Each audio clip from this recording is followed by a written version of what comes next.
Hello friends, स्वागत है इस चैनल पर। आज के इस वीडियो में हम लोग देखने वाले हैं कक्षा 3 का सामाजिक विज्ञान से बनने वाले महत्वपूर्ण प्रश्न।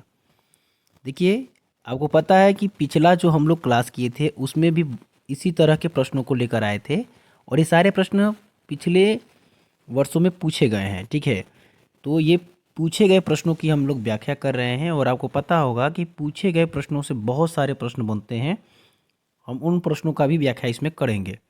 देखिए, प्रश्न पूछा गया है कि कांवर झील किस जिला में स्थित है। तो आपको पता है कि कांवर झील जो है बिहार के बेगूसराय जिला में स्थित है और यह एशिया के सबसे मीठे पानी की झीलों में से एक है। और कांवर झील के बारे में एक खास बात याद रखिएगा कि यह प्रवासी पक्षियों का जो है यह एक स्थल है, एक महत्वपूर्ण स्थल है। ठीक है, अब दो तीन प्रश्न आपको और याद रखना है कांवर झील से। ठीक है, तो देखिए, कांवर झील को और किस अन्य नाम से जाना जाता है, तो कबरताल झील के भी नाम से जाना जाता है। कबरताल झील के नाम से भी जाना जाता है कांवर झील को, याद रखिएगा।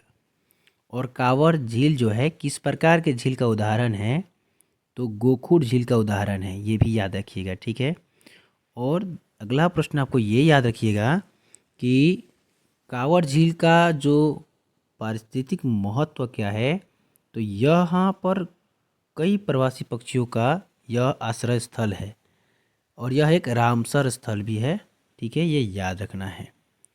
तो यहाँ से बहुत सारे प्रश्न बनते हैं, हम लोग इन प्रश्नों को देख लिए। ठीक है, चलिए हम लोग नेक्स्ट प्रश्न को देखते हैं। देखिए, प्रश्न पूछा गया है कि भारत में Tata hydro electric power station की स्थापना कब हुई। तो आपको पहला बात तो यही याद रखना है कि भारत में Tata hydro electric power station है क्या। तो देखिए, जो टाटा समूह है, थोड़ा वीडियो स्लो होगा ना तो इसको आप लोग स्पीड करके देख लीजिएगा। ठीक है, हम थोड़ा आसान भाषा में इसको समझाते हुए बढ़ेंगे। तो जो टाटा समूह है वो भारत में जल विद्युत उत्पादन की शुरुआत किया था और टाटा का पहला जो हाइड्रो इलेक्ट्रिक पावर स्टेशन है वो 1910 में स्थापित किया गया था।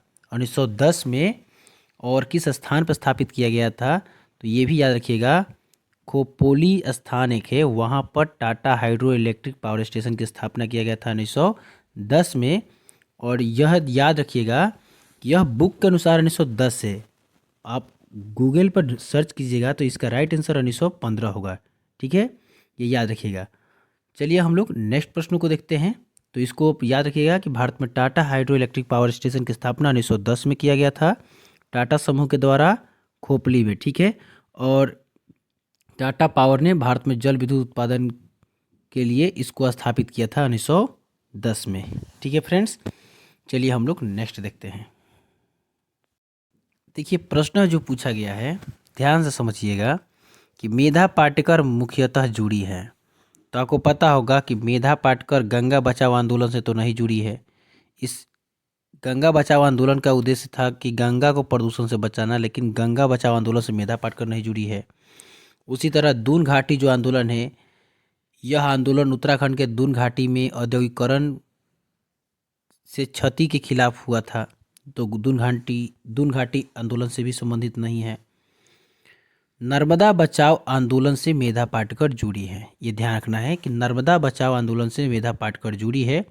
ये नर्मदा बचाओ आंदोलन क्या था, तो देखिए, इस आंदोलन का जो उद्देश्य था कि गुजरात में जो सरदार सरोवर बांध बन रहा था, उसके निर्माण को रोकना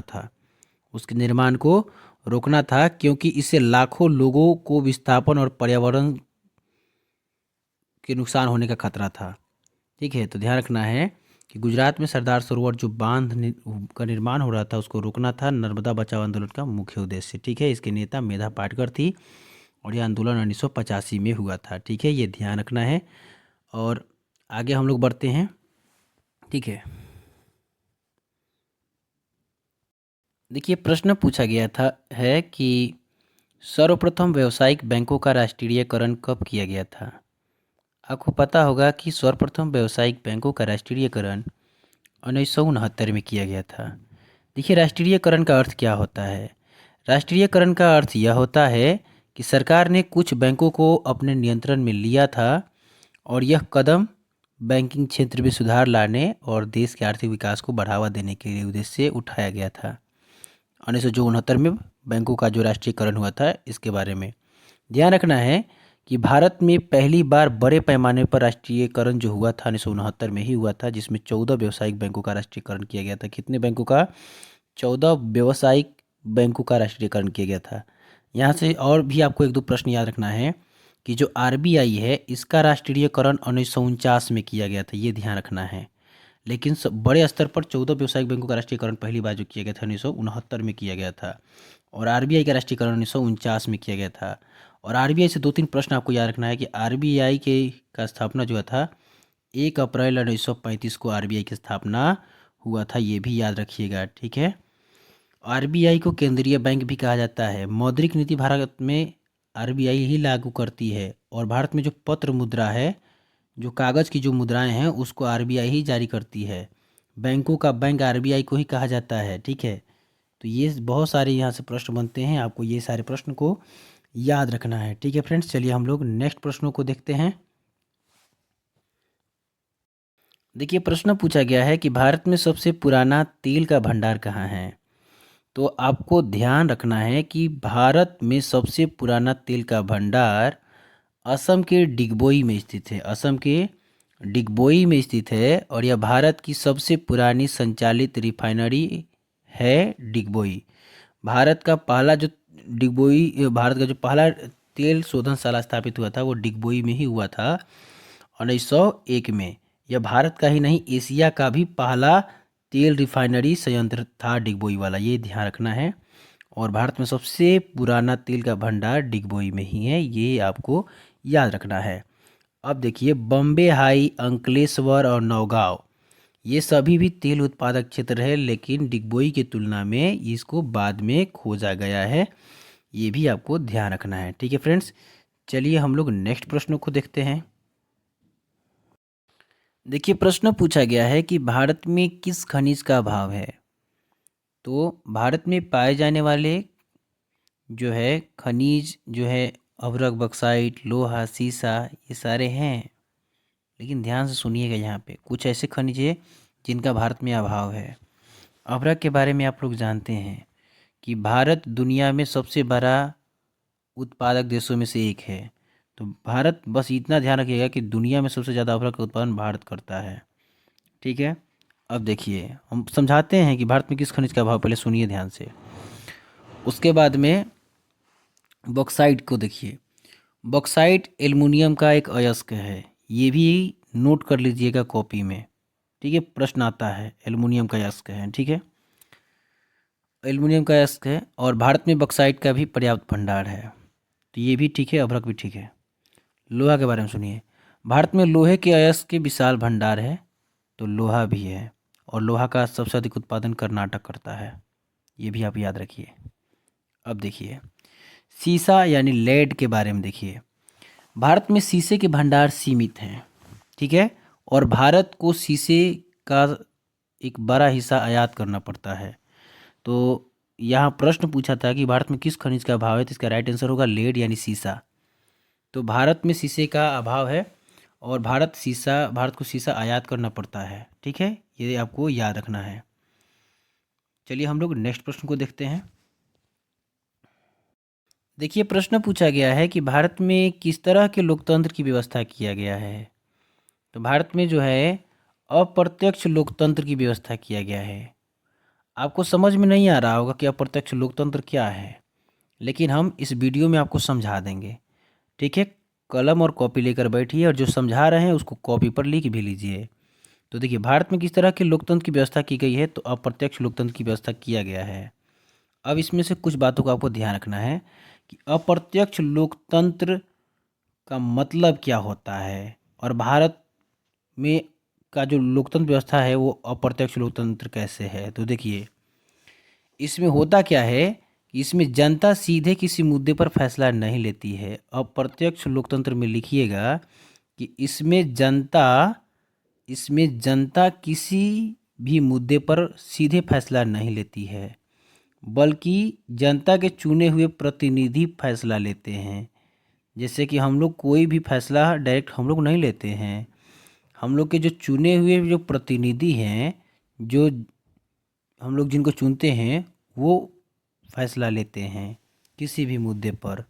अप्रत्यक्ष लोकतंत्र में ध्यान रखना है। प्रत्यक्ष लोकतंत्र में क्या होता है, तो इसके उल्टा ठीक है प्रत्यक्ष लोकतंत्र। तो देखिए प्रत्यक्ष लोकतंत्र में इसमें जनता सीधे ही किसी मुद्दे पर क्या करती है, मुद्दे पर मतदान करके फैसला ले लेती है। यह प्रत्यक्ष लोकतंत्र का उदाहरण है। प्रत्यक्ष लोकतंत्र में क्या होता है कि जनता सीधे किसी मुद्दे पर मतदान करके फैसला लेती है। जैसे कि स्विट्जरलैंड जो है यहाँ प्रत्यक्ष लोकतंत्र है। यहाँ कोई भी अगर मुद्दा होता है तो उसके लिए लोगों से मतदान कराया जाता है, ठीक है। और अप्रत्यक्ष लोकतंत्र में क्या होता है कि इसमें लोग किसी भी मुद्दे पर क्या होते हैं कि फैसला नहीं लेते हैं, जनता किसी मुद्दे पर फैसला नहीं लेती है, बल्कि जनता के चुने हुए प्रतिनिधि इसमें क्या करते हैं, फैसला लेते हैं। ये आपको ध्यान रखना है।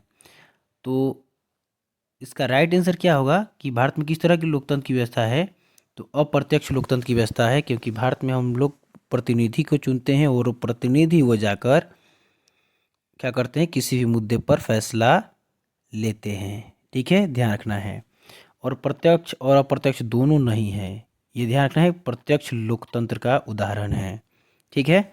और इनमें से कोई ऑप्शन तो ये तो गलत ही है। तो इस ध्यान रखना है कि इसका राइट आंसर क्या होगा, अप्रत्यक्ष लोकतंत्र। और अप्रत्यक्ष लोकतंत्र क्यों है ये भी आपको हम समझा दिए, ठीक है, ये ध्यान रखना है। और आपको थोड़ा सा फिर बता देते हैं, हम लोग क्या चुनते हैं, सांसद और विधायक, और यही सांसद विधायक जो है हमारे प्रतिनिधि कहलाते हैं। और यही सांसद विधायक किसी भी मुद्दे पर फैसला लेते हैं। और अप्रत्यक्ष लोकतंत्र में जनता के द्वारा चुने हुए प्रतिनिधि ही फैसला लेते हैं, ये आपको याद रखना है। चलिए हम लोग नेक्स्ट प्रश्नों को देखते हैं। देखिए प्रश्न पूछा है कि भारत का कान्हा राष्ट्रीय पार्क प्रसिद्ध है। तो आपको पता होगा कि कान्हा जो राष्ट्रीय उद्यान है वो भारत के मध्य प्रदेश राज्य में स्थित है। और इसके बारे में आप याद रखिएगा कि कान्हा जो है यह बाघ के लिए जाना जाता है, यानी कान्हा राष्ट्रीय उद्यान बाघों के लिए सबसे महत्वपूर्ण राष्ट्रीय उद्यानों में से एक है। और एक और बात याद रखिएगा कि यहाँ बड़ी संख्या में बाघ पाए जाते हैं कान्हा राष्ट्रीय उद्यान में, जो कि कहाँ है, मध्य प्रदेश में है, यानी कि एमपी में है, ये याद रखिएगा। इसीलिए इसे टाइगर रिजर्व भी कहा जाता है, इसीलिए इसे टाइगर रिजर्व भी कहा जाता है, ये ध्यान रखिएगा, ठीक है। अब देखिए अगला बात हम लोग शेर का करते हैं। तो भारत में शेर मुख्य रूप से गुजरात के गिर राष्ट्रीय उद्यान में पाए जाते हैं। तो ध्यान रखिएगा कि गुजरात का जो गिर राष्ट्रीय उद्यान है, ध्यान रखिएगा, सारा चीज़ नीचे नोट कर लीजिएगा कॉपी पे, ठीक है। तो गुजरात का जो गिर राष्ट्रीय उद्यान है यह शेरों के लिए जाना जाता है। किसके लिए जाना जाता है, शेरों के लिए जाना जाता है, क्योंकि गुजरात के गिर राष्ट्रीय उद्यान में शेर पाए जाते हैं, ठीक है। और और हिरन के लिए ध्यान रखिएगा कि हिरन और हाथी जो है, कान्हा में हिरन और हाथी भी पाए जाते हैं, लेकिन यह पार्क मुख्य रूप से बाघों के लिए प्रसिद्ध है, ठीक है। हाथी, हिरन और हाथी जो है ये कान्हा में पाए जाते हैं, लेकिन मुख्य रूप से यह जो राष्ट्रीय उद्यान है बाघों के लिए प्रसिद्ध है। तो बाघ के लिए कान्हा और शेर के लिए बताए हैं गिर राष्ट्रीय उद्यान, जो कि गुजरात में है, ठीक है फ्रेंड्स। चलिए हम लोग और कुछ प्रश्नों को देखते हैं, ठीक है। और देखिए कान्हा राष्ट्रीय उद्यान की स्थापना पूछा जाए, ऐसे तो पूछा नहीं जाता है, लेकिन ध्यान रखिएगा 1955 में इसकी स्थापना किया गया था, ठीक है। और ये सदाबहार साल के जंगलों के लिए जाना जाता है, यहाँ साल के वृक्ष पाए जाते हैं, ये ध्यान रखना है, ठीक है। चलिए हम लोग नेक्स्ट प्रश्नों को देखते हैं। देखिए प्रश्न पूछा गया है कि औद्योगिक क्रांति योजना के तहत पहले या शुरू में कौन से उद्योग शामिल थे। तो देखिए आपको ध्यान देना है कि औद्योगिक क्रांति के योजना के तहत पहले या शुरू में जो है कोयला, कपास और लौह जो उद्योग थे ये शामिल थे। कोयला के बारे में आप लोग जानते हैं, लिख लीजिएगा, बता देते हैं। कोयला लिखकर निर्देशक चिन्ह मार दीजिएगा एक, और ऐसे चिन्ह, और उसमें लिख लीजिएगा कि औद्योगिक क्रांति के समय कोयले को ऊर्जा का प्रमुख स्रोत माना जाता था, ठीक है। और मशीनों को चलाने के लिए भाप के इंजनों का उपयोग होता था और भाप के इंजनों को चलाने के लिए कोयला का उपयोग होता था। तो ध्यान रखना है कोयला के बारे में। उसके बाद में कपास। तो कपास जो होता था, कपड़ा उद्योग औद्योगिक क्रांति का सबसे महत्वपूर्ण हिस्सा था, आपको पता होगा। कपास के कताई और बुनाई के लिए मशीनों का विकास हुआ था, जिससे कपड़ा का उत्पादन तेजी से बढ़ा। ठीक है, तो कोयला, कपास, और अगला जो है प्रश्न वो लोहा है। तो लौह उद्योग का भी विकास औद्योगिक क्रांति के साथ ही हुआ था।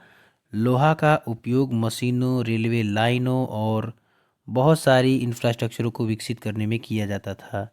ये याद रखना है। ठीक है फ्रेंड्स, आगे हम लोग बढ़ते हैं कि अब देखिए तांबा मशीनें और ऊनी वस्त्र जो है, ये सब जो है इनका उपयोग औद्योगिक क्रांति के दौरान होता था, लेकिन यह कोयला, कपास और लोहा जितना महत्वपूर्ण नहीं था। ठीक है, ये ध्यान रखना है।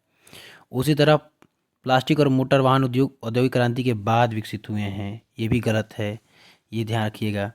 और उसके बाद और जो कोयला, मैग्नीज और विमानन है, ये भी गलत है, क्योंकि मैग्नीज और विमानन उद्योग जो है औद्योगिक क्रांति के बाद विकसित हुए थे। तो इसका राइट आंसर जो है, औद्योगिक क्रांति के समय कोयला, कपास और लौह उद्योग शामिल थे, यही विकसित हुए थे उस समय। ठीक है, चलिए सबके बारे में हम बता दिए एक-एक करके। चलिए हम लोग नेक्स्ट प्रश्न देखते हैं।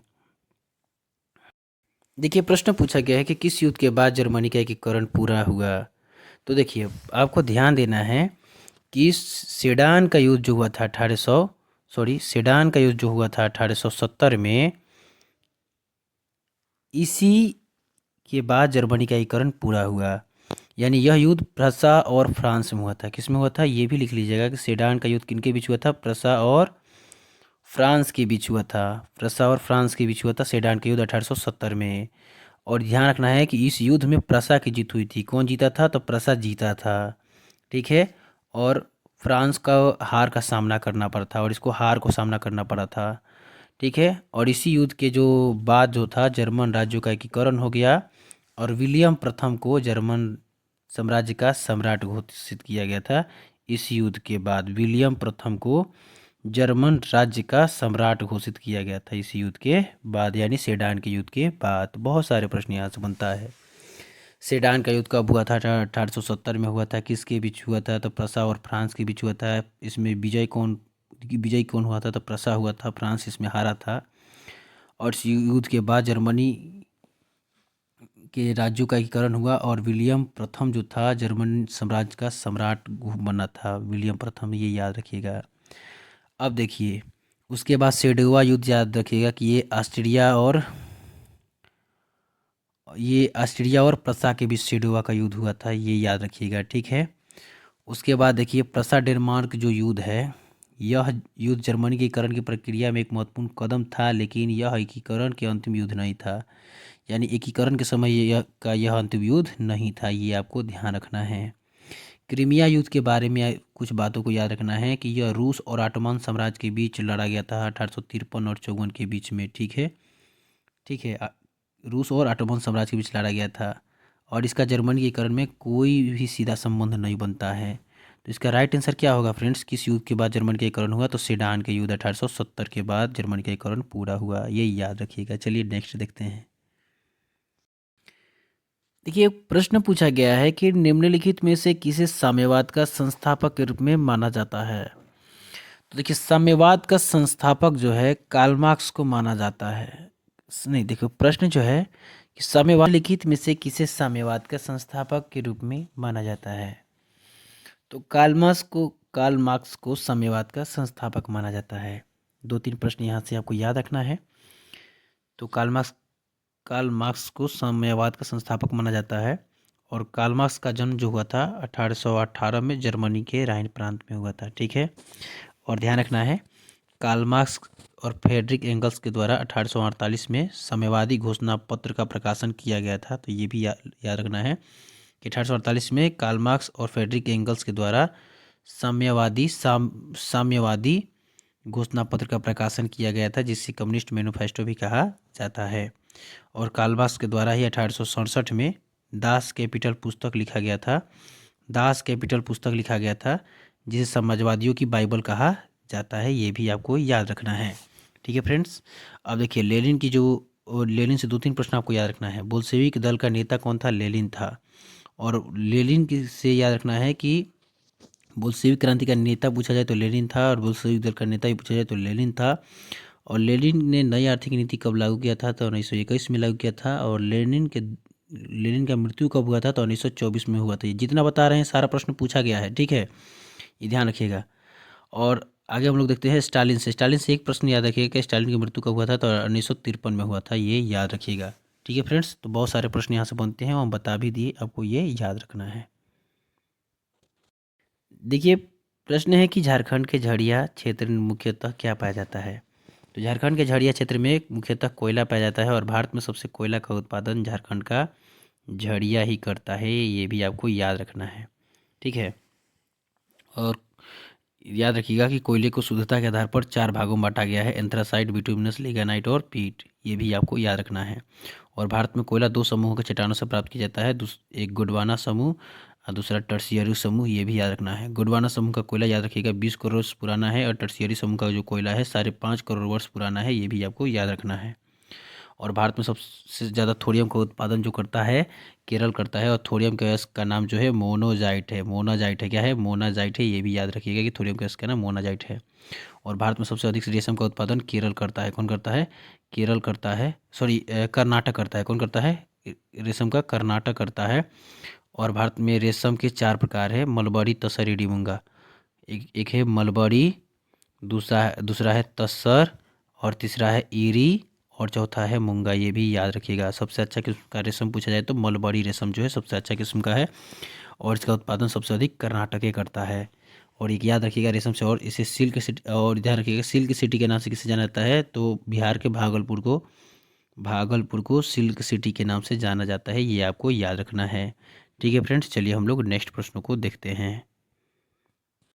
देखिए प्रश्न पूछा गया है कि राजनीतिक दलों की नींव सर्वप्रथम किस देश में पड़ी थी? तो राजनीतिक दल की नींव जो है ब्रिटेन में पड़ी थी, आपको ये याद रखना है। भारत, फ्रांस और संयुक्त राज्य अमेरिका में जो है बहुत बाद में पड़ी थी, लेकिन सबसे पहले ब्रिटेन में पड़ी थी, ये आपको याद रखना है। अब देखिए राजनीतिक दल से एक 2-3 पॉइंट याद रखना है कि राजनीतिक दल लिख भी लेना है। राजनीतिक दल एक ऐसा समूह होता है जो समान राजनीतिक विचारधाराओं वाले लोगों को एकजुट करता है। राजनीतिक दल एक ऐसा समूह होता है जो समान राजनीतिक विचारधाराओं वाले लोगों को एकजुट करता है, ये एक पहला विशेषता याद रखिएगा। दूसरा इसका विशेषता याद रखिएगा कि ये दल चुनाव लड़ते हैं और सरकार बनाने का प्रयास करते हैं। ठीक है, तीसरा विशेषता याद रखिएगा कि राजनीतिक दल लोकतंत्र में एक महत्वपूर्ण भूमिका निभाता है। ठीक है, तो 3 विशेषता बताए इसके बारे में। पहला विशेषता फिर से बताते हैं कि बताए थे कि राजनीतिक दल एक ऐसा समूह होता है जो समान राजनीतिक विचार वाले लोगों को एकजुट करता है। दूसरा बताया है कि ये दल चुनाव लड़ते हैं और सरकार बनाने का प्रयास करते हैं। और तीसरा बताया है कि राजनीतिक दल जो है लोकतंत्र में एक महत्वपूर्ण भूमिका निभाते हैं, ये भी आपको याद रखना है। ठीक है फ्रेंड्स, चलिए हम लोग नेक्स्ट प्रश्न को देखते हैं। देखिए प्रश्न पूछा गया है कि भारत में नीति आयोग की स्थापना कब हुई थी? चलिए यहाँ से बहुत सारे पॉइंट्स बनेंगे, आप लोग लिखते चलिएगा, हम बता रहे हैं। देखिए इसको, तो इसका आंसर हम डायरेक्ट बताते हैं कि 1 जनवरी 2015 को नीति आयोग की स्थापना हुआ था। पहले ये समझ लीजिए, ठीक है, 1 जनवरी 2015 को। ठीक है, अब नीति आयोग से हम लोग बहुत सारे प्रश्न बनते हैं, उनको देखते हैं। नीति आयोग से पहले एक आयोग काम करता था भारत में, उसे योजना आयोग कहा जाता है। क्या कहता है? योजना आयोग। और योजना आयोग की स्थापना याद रखिएगा कि 15 मार्च 1950 को किया गया था। 15 मार्च 1950 को योजना आयोग की स्थापना किया गया था। ठीक है, और योजना आयोग द्वारा जो योजनाएं बनती है उसे पंचवर्षीय योजना कहा जाता है। योजना आयोग द्वारा जो योजनाएं बनती थी उसे क्या कहा जाता था? तो पंचवर्षीय योजना कहा जाता था, ये भी याद रखिएगा।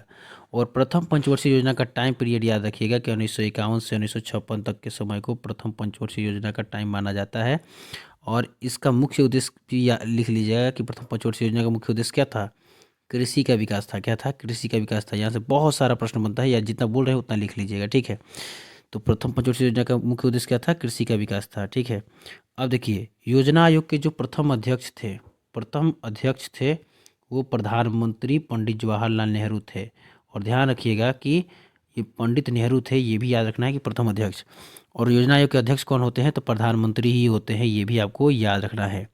ठीक है, और योजना आयोग द्वारा बनाई गई योजना को पास कौन करता है? तो ये याद रखना है कि राष्ट्रीय विकास परिषद पास करता है। योजना आयोग द्वारा बनाई गई योजना को राष्ट्रीय विकास परिषद पास करता है, जिसे एनडीसी कहा जाता है। एनडीसी का पूरा नाम नेशनल डेवलपमेंट काउंसिल कहा जाता है। इसको हिंदी में हम लोग कहते हैं राष्ट्रीय विकास परिषद। इसको हिंदी में क्या कहते हैं? राष्ट्रीय विकास परिषद कहते हैं। ये आप लोग लिख लीजिएगा, लिखने में हमको थोड़ा दिक्कत हो रहा है, ठीक है। और एनडीसी की स्थापना भी लिख लीजिएगा कि 6 अगस्त 1952 को एनडीसी की स्थापना किया गया था। इसके भी अध्यक्ष जो होते हैं प्रधानमंत्री होते हैं। इसके भी अध्यक्ष कौन होते हैं? प्रधानमंत्री होते हैं। और इसके सदस्य कौन होते हैं ये भी लिख लीजिएगा। इसके सदस्य होते हैं, एनडीसी के सदस्य जो होते हैं वो राज्यों के मुख्यमंत्री होते हैं। कौन होते हैं? राज्यों के मुख्यमंत्री होते हैं। ये आपको याद रखना है। योजना आयोग को नरेंद्र मोदी द्वारा 2014 में समाप्त कर दिया गया और इसके जगह पर नीति आयोग की स्थापना किया गया 2015 में, 1 जनवरी 2015 को। और नीति का पूरा नाम आपको याद रखना है कि नीति का पूरा जो नाम है वो national institutions for transforming India, national institutions for transforming India नीति का पूरा नाम है। चलिए फ्रेंड्स, हम लोग नेक्स्ट प्रश्नों को देखते हैं। ये प्रश्न पूछा गया है कि साम्यवादी घोषणा पत्र के लेखक थे। तो साम्यवादी घोषणा पत्र के लेखक जो थे कार्ल मार्क्स और फ्रेडरिक एंगल्स थे। इसका व्याख्या हम लोग अभी तुरंत करके आए हैं। 1848 में इसका प्रकाशन किया गया था कार्ल मार्क्स और फ्रेडरिक एंगल्स के द्वारा। कार्ल मार्क्स के द्वारा जो है 1867 में दास कैपिटल पुस्तक का प्रकाशन किया गया था, जिसे साम्यवादियों का बाइबल कहा जाता है, जिसे समाजवादियों की क्या कहा जाता है? बाइबल कहा जाता है। ये आपको याद रखना है, ठीक है। और चलिए हम लोग नेक्स्ट देखते हैं। देखिए प्रश्न जो है पूछा गया है कि निम्नलिखित व्यक्तियों में से कौन लोकतंत्र में रंग भेद की विरोधी नहीं थे। देखिए मार्टिन लूथर के बारे में हम बताते हैं, सुनिए। मार्टिन लूथर जो किंग थे वो यूएसए के थे। यूएसए का मतलब ये अमेरिका के थे। ये अमेरिका के नागरिक थे और एक कार्यकर्ता थे, ठीक है। और इन्होंने अश्वेतों के अधिकारों के लिए अहिंसक आंदोलन किया था। किसके अधिकार के लिए? अश्वेतों के अधिकारों के लिए, ठीक है। यानी कि ये रंग भेद के विरोधी थे। कौन? मार्टिन लूथर किंग, ठीक है। उन्होंने रंग भेद के खिलाफ जोरदार आवाज़ उठाई थी, मार्टिन लूथर किंग। तो ये रंग भेद के विरोधी थे। लेकिन प्रश्न पूछा है कि रंग भेद के विरोधी कौन नहीं थे। तो चलिए हम बताएंगे। महात्मा गांधी के भी बारे में सुनिए। तो महात्मा गांधी जिसको राष्ट्रपिता कहा जाता है, यह भारत में ब्रिटिश शासन के खिलाफ अहिंसक आंदोलन चलाया था और इन्होंने भी रंग भेद के खिलाफ आवाज़ उठाई थी। तो ये भी रंग भेद के खिलाफ आवाज़ उठाए थे। और दक्षिण अफ्रीका में रंग भेद के खिलाफ संघर्ष में ये सक्रिय थे, ठीक है। अब देखिए ओलंपिक धावक टॉमी स्मिथ और जॉन कार्लोस के बारे में आप लोग पढ़े होंगे, नहीं पढ़े हैं तो पढ़ेंगे भी, ठीक है। तो 1968 में ये घटना घटित थी। 1968 के मैक्सिको ओलंपिक में इन दोनों धावकों ने, ये दोनों दौड़ने वाले व्यक्ति हैं, धावक का मतलब क्या होता है? दौड़ने वाले व्यक्ति। तो ये दोनों धावकों ने मैक्सिको ओलंपिक में पदक ग्रहण करते समय काले दस्ताने पहनकर अमेरिका में अश्वेतों के अधिकारों के उल्लंघन के विरोध में प्रदर्शन किया था। और यह रंगभेद के खिलाफ एक मजबूत बयान था, इन लोगों के द्वारा दिया गया, ठीक है। तो ओलंपिक धावक टॉमी स्मिथ और जॉन कार्लोस भी ये रंगभेद के विरोधी थे। लेकिन देखिए जेड गुडी जो हैं, इनका कोई ऐतिहासिक जानकारी उपलब्ध नहीं है और जेड गुडी रंगभेद के विरोधी नहीं थे। बाकी ये 3 लोग थे, मार्टिन लूथर, महात्मा गांधी और ओलंपिक धावक टॉमी स्मिथ और जॉन कार्लोस, ठीक है फ्रेंड्स। चलिए हम लोग नेक्स्ट प्रश्न को देखते हैं। देखिए प्रश्न पूछा गया है कि हिंद स्वराज पुस्तक के लेखक थे। तो हिंद स्वराज पुस्तक के लेखक कौन थे आपको बताना है। तो आपको पता होगा कि हिंद स्वराज पुस्तक के लेखक महात्मा गांधी थे, जिन्होंने 1909 में हिंद स्वराज नामक पुस्तक लिखे थे, ठीक है। और इस पुस्तक में गांधी जी ने ब्रिटिश शासन के खिलाफ भारत की स्वतंत्रता के लिए, इस पुस्तक में गांधी जी ने ब्रिटिश शासन के खिलाफ भारत की स्वतंत्रता के लिए अपने विचार प्रस्तुत किए थे। किसमें? तो हिंद स्वराज में, ये याद रखिएगा। उन्होंने इस पुस्तक में अहिंसा और सत्याग्रह जैसे सिद्धांतों को भी बहुत बताया था, ठीक है। जवाहरलाल नेहरू के बारे में आपको पता होगा कि जवाहरलाल नेहरू भी स्वतंत्रता संग्राम में महत्वपूर्ण भूमिका निभाए थे, लेकिन हिंद स्वराज पुस्तक वो नहीं लिखे थे। सुभाष चंद्र बोस के बारे में आपको पता होगा कि सुभाष चंद्र बोस जी भी भारत की आज़ादी में संघर्ष किया था। रविंद्रनाथ टैगोर के बारे में आपको पता होगा कि टैगोर जी एक महान कवि और विचारक थे, ठीक है। लेकिन इसके हिंद स्वराज पुस्तक के लेखक पूछा गया था तो कौन है? महात्मा गांधी है, जिन्होंने 1909 में हिंद स्वराज पुस्तक लिखे थे, ठीक है। चलिए नेक्स्ट प्रश्न को देखते हैं। देखिए, प्रश्न पूछा गया है कि निम्नलिखित में से कौन सा संस्थान भारत में मुद्रा जारी करने के लिए अधिकृत है। आपको पता होगा कि रिजर्व बैंक, जिसे आरबीआई कहा जाता है, अभी हम बताएं कि आरबीआई की स्थापना 1 अप्रैल 1935 को हुआ था और इसका राष्ट्रीयकरण 1949 को हुआ था। और ये भारत में क्या करता है, भारत में पत्र मुद्रा निर्गत करता है, पत्र मुद्रा निर्गत करता है, ये आपको पता होगा। इसे केंद्रीय बैंक भी कहा जाता है, इसे बैंकों का बैंक भी कहा जाता है।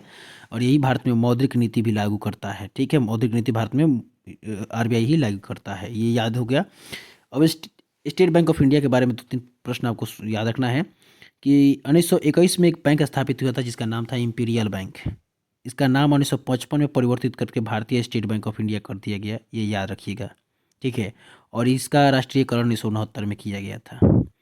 1921 में इंपीरियल बैंक था और यह इंपीरियल बैंक की स्थापना 1921 में हुआ था। और इंपीरियल बैंक का नाम 1955 में नाम परिवर्तित करके करके जो है भारतीय स्टेट बैंक रख दिया गया और इसका राष्ट्रीयकरण 1969 में कर दिया गया था। ठीक है, चलिए हम लोग नेक्स्ट प्रश्नों को देखते हैं। देखिए, प्रश्न पूछा गया है कि राजनीतिक दल की मान्यता और उसके चिन्ह किसके द्वारा प्रदान किया जाता है। तो आपको ध्यान रखना है कि राजनीतिक दल की मान्यता और उसके जो चिन्ह हैं वो जो प्रदान किया जाता है वो निर्वाचन आयोग के द्वारा प्रदान किया जाता है। ठीक है, किसके द्वारा, निर्वाचन आयोग के द्वारा प्रदान किया जाता है। और आपको 2-3 प्रश्न यहाँ से याद रखना है कि निर्वाचन आयोग के द्वारा राजनीतिक दलों को चुनाव चिन्ह भी दिया जाता है। और निर्वाचन आयोग एक क्या है, स्वतंत्र संवैधानिक संस्था है। ठीक है, जो देश में स्वतंत्र और निष्पक्ष चुनाव कराने के लिए जिम्मेदार होता है निर्वाचन आयोग। इसकी स्थापना याद रखिएगा 26 जनवरी 1950 को हुआ था, लेकिन ये कार्य में आया 28 जनवरी 1950। ठीक है, ये भी इसकी स्थापना भी लिख सकते हैं। ठीक है, और आगे हम लोग देखते हैं। तो अगला देखिए यहाँ दिया है राष्ट्रपति सचिवालय द्वारा। तो राष्ट्रपति सचिवालय क्या काम होता है, तो राष्ट्रपति सचिवालय राष्ट्रपति के कार्यकाल से जुड़े कुछ कामों को संभालता है, प्रशासनिक कामों को संभालता है राष्ट्रपति सचिवालय। उसी तरह प्रधानमंत्री सचिवालय जो होता है, प्रधानमंत्री सचिवालय सरकार के जो प्रमुख कार्यालय से जुड़ा हुआ होता है और सरकार के कामों में, प्रधानमंत्री कामों में सहयोग करता है। ठीक है, और संसद के बारे में तो आपको पता होगा कि संसद क्या करता है कि भारत की सर्वोच्च विधायिका है, यह कानून बनाती है। संसद क्या करती है, कानून बनाती है। ठीक है, लेकिन राजनीतिक दलों को मान्यता देने का अधिकार नहीं रखती, किसी भी राजनीतिक दल को मान्यता देने का अधिकार ये नहीं रखती है, ये आपको पता होनी चाहिए। ठीक है फ्रेंड्स, चलिए हम लोग नेक्स्ट प्रश्न को देख लेते हैं। देखिए, प्रश्न है कि कौन से संशोधन अधिनियम द्वारा सरकार का तीसरा स्तर बनाया गया। कौन से संशोधन अधिनियम द्वारा सरकार का तीसरा स्तर बनाया गया था, समझ में नहीं आया होगा, चलिए हम समझाते हैं। देखिए, यह प्रश्न पूछ रहा है कि भारत में सरकार के जो 3 स्तर हैं, एक है केंद्र स्तर पर है, एक है राज्य स्तर पर और एक है स्थानीय स्तर पर। ध्यान सुनिए, स्थानीय स्तर पर। ठीक है, लिख लीजिएगा ये सारे पॉइंट कि भारत में सरकार के 3 स्तर हैं, केंद्र स्तर, राज्य स्तर और स्थानीय स्तर। ठीक है, तो इसमें स्थानीय स्तर इसको बनाने के लिए, स्थानीय स्तर को बनाने के लिए कौन से संशोधन किया गया था, ये प्रश्न पूछा है। यानी तीसरा स्तर जो है स्थानीय स्तर है, इसको बनाने के लिए कौन सा संशोधन किया गया था, ये पूछा गया है। तो देखिए हम बताते हैं, ध्यान समझिएगा। तो जो 73वां संविधान संशोधन था, इसके माध्यम से भारत में ग्राम पंचायतों और नगरपालिका जैसे स्थानीय स्वशासन संस्थाओं को संवैधानिक दर्जा दिया गया था, 73वां और 74वां द्वारा।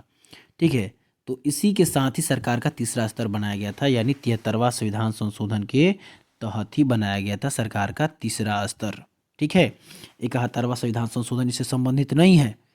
ठीक है, और ना ही 59वां है और ना ही 64वां, ये आपको याद होना चाहिए। ठीक है, तो हम लोग इसको और थोड़ा डीपली में देख लेते हैं। लास्ट प्रश्न है, थोड़ा और देख लेते हैं डीपली में। आप लोग लिख लीजिएगा, जो आपको अच्छा लगे इसमें से लिख लीजिएगा। ठीक है, अगला देखिए, इसमें सोचिए, सुनिए ध्यान से।